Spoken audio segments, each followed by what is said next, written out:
The next capability of AI is the ability to transform something, right? So to take something and turn it into something else, right? Now it can transform very easily between different types of text, for example. That's a common one, right? So if you give it a full article and you say, summarize this article, it's transforming the information that is in this article from that format into a summary format. Similarly, if you have a piece of writing in one language and you say translate this to a different language, it's transforming it that way.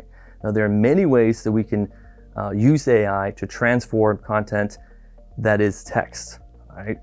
So for example, you could take a large portion of poorly formatted and unformatted information and have it transformed into, for example, minutes from a meeting.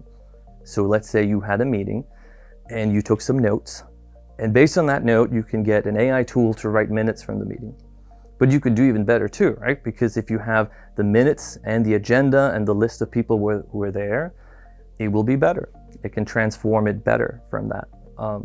You could do even better than that. Let's say you have a recording of the meeting. It can then create a transcript where it is sort of a multimodal transformation from audio, right, or voice, if you will, to text, and then incorporating that and transforming it into something else. So most of the, let's say, more useful for, let's say, academic and work-related things that you do with AI, to some degree will have to do with transforming something to something else, right? So it's not just that you start from scratch saying, hey, AI tool, make this thing for me. You give it some content in a context and work with it to transform that into a different format.